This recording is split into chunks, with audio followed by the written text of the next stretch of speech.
Staff selection commission ने कल यानी 29 मार्च 2025 को कंबाइंड हिंदी ट्रांसलेटर्स एग्जामिनेशन 2024 वाले रिक्रूटमेंट का पेपर 2 कंडक्ट कराया था।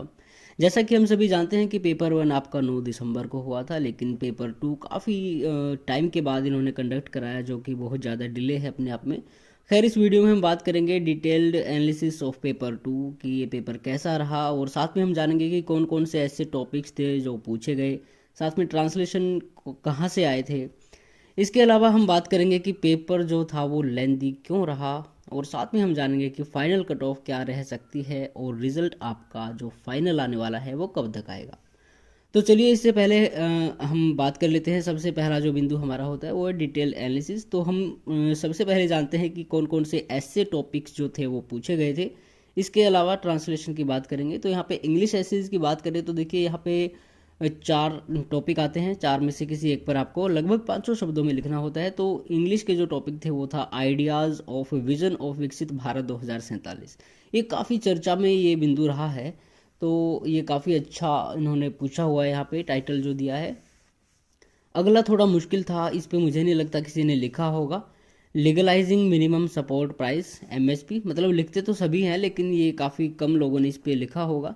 इसके बाद आगे आता है accountability and ethics in public service. ये बहुत अच्छा टॉपिक है। देखिए, इन चीज़ों की बहुत ज़रूरत होती है। इन चीज़ों पे हमें कुछ ना कुछ बोलना लिखना आना ज़रूरी है। और आगे आर्टिफिशियल इंटेलिजेंस 2020 से चर्चा में है। जितनी बार भी पेपर 2 कंडक्ट कराते हैं, हर बार कहते हैं कि एआई पे ज़रूर आएगा, लेकिन इस बार आखिरकार 2025 में स्टाफ सिलेक्शन कमीशन ने एआई पे एक टॉपिक दे दिया। बहुत ही अच्छा टॉपिक है, impact of AI on jobs in India. भाई बहुत ज़रूरी है, और इसका क्या इम्पैक्ट है वही आपको बताने, इसके प्रोस कॉन्स बताने हैं, और किस तरह से एआई जो है वो रोज़गार कम कर सकता है, या फिर हो सकता है कि रोज़गार के क्षेत्र में बढ़ावा भी दे सकता है। हर चीज़ के अपने प्रोस एंड कॉन्स होते हैं।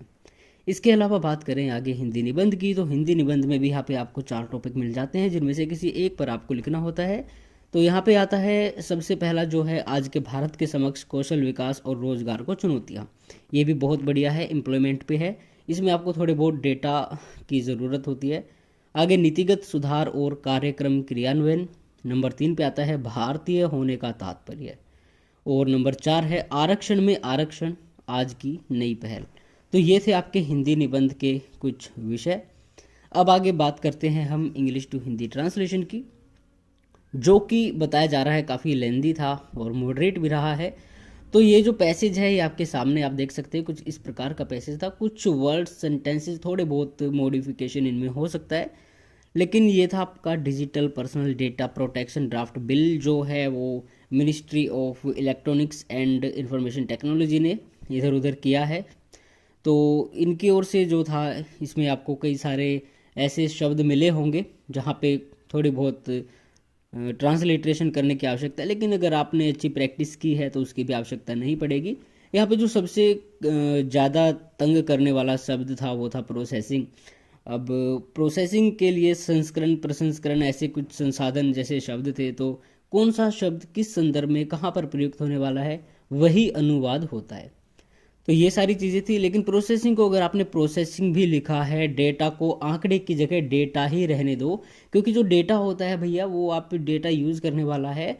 यहाँ पे आंकड़े वाला जो मीनिंग है उसका कोई कामकाज नहीं है। आगे हिंदी से अंग्रेजी अनुवाद की बात करें तो भाई सरल तथा दीर्घ हम इसको मान सकते हैं। ये कर्म धर्म से संबंधित था, काफ़ी ठीक ठाक बताया जा रहा है कि ये टॉपिक रहा है कर्म और धर्म, कि इंसान ऐसे कर्म करता है उसको ऐसा फल मिलता है, जन्म से ही इंसान ये सब लेके पैदा नहीं होता। तो ये काफ़ी ठीक ठाक अनुवाद माना जा रहा है। लेकिन सबसे ज़रूरी जो बात है, ओवरऑल देखा जाए पेपर 2 कैसा रहा, तो भाई पेपर 2 आपका जो था वो काफ़ी लेंदी आप कह सकते हैं, एज पर कैंडिडेट्स रिस्पॉन्स।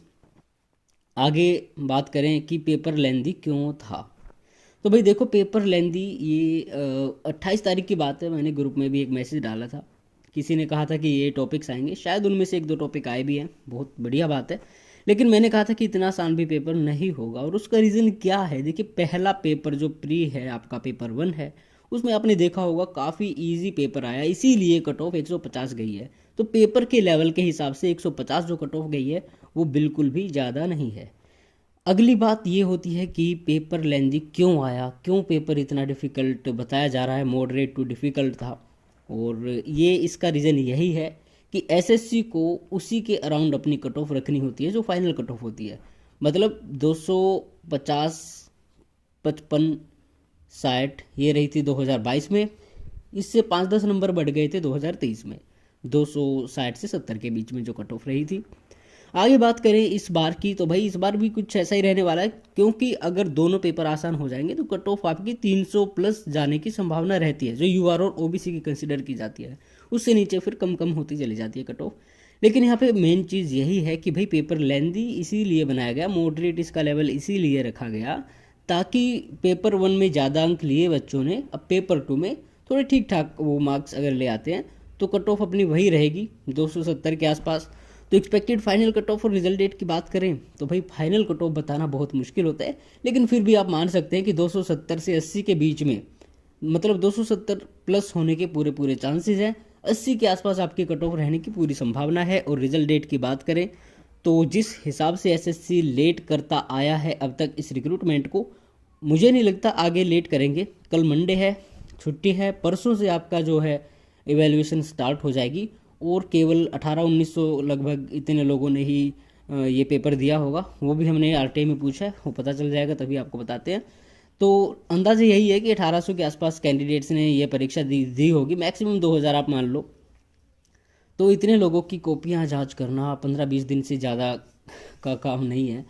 तो मेन चीज़ यही है कि भाई आपका रिज़ल्ट कब निकालेंगे, ऑप्शन फॉर्म और वगैरह वगैरह आपकी जो भी फॉर्मेलिटीज़ हैं वो आप एक उम्मीद कर सकते हैं कि अप्रैल के एंड तक हो सकती हैं, और मई में 100% आपका रिज़ल्ट आएगा। चाहे मैक्सिमम डिले ये कर ले, अगर थोड़ी और प्रोसेस शुरू करते हैं तो मई के शुरुआती कुछ दिनों में आपको अपना रिज़ल्ट देखने को मिल सकता है, फाइनल रिज़ल्ट। तो फिलहाल इस वीडियो में इतना ही है कि कैसा ये आपका पेपर था, इसमें क्या कुछ होने की उम्मीद है, गुंजाइश है। तो भाई पेपर जो था वो बताया जा रहा है कि थोड़ा टफ ही लग रहा है, क्योंकि आपके जो एसेज है ये इस हिसाब से के बनाए गए हैं कि जिनकी प्रैक्टिस अच्छी है, जो अच्छा लिख सकते हैं, जिन्होंने अच्छा पढ़ा हुआ है, केवल वही लोग इसको लिख सकते हैं। और ट्रांसलेशन की बात करी जाए तो भाई टाइम टेकिंग ट्रांसलेशन इसीलिए होता है कि ट्रांसलेशन जब आप किसी भी एग्ज़ाम में करते हो तो पेपर जो सेटर होता है वो उस हिसाब से आपका ट्रांसलेशन तय करता है कि कैंडिडेट एक बार पढ़ ले, उसको थोड़ा सोच ले और फिर लिख दे। तो उस हिसाब से आपको टाइम मैनेजमेंट वो करते हैं कि चल ठीक है भाई, ट्रांसलेशन आपका जो है 45 से 50 मिनट में दोनों हो जाएंगे। और ऐसे के लिए आपको 30 से तो ज़्यादा मिनट चाहिए भाई किसी भी टॉपिक पे अच्छा कंटेंट लिखने के लिए। खैर ओवरऑल देखा जाए तो पेपर जो है वो जॉब के हिसाब से काफ़ी ठीक था, जिस हिसाब से आजकल कंपटीशन चल रहा है। बाकी क्या होता है वो तो भाई फाइनल रिजल्ट में ही पता चलेगा। खैर फिलहाल इस वीडियो में इतना ही, आगे किसी और वीडियो में किसी और बिंदु पर चर्चा करते हैं।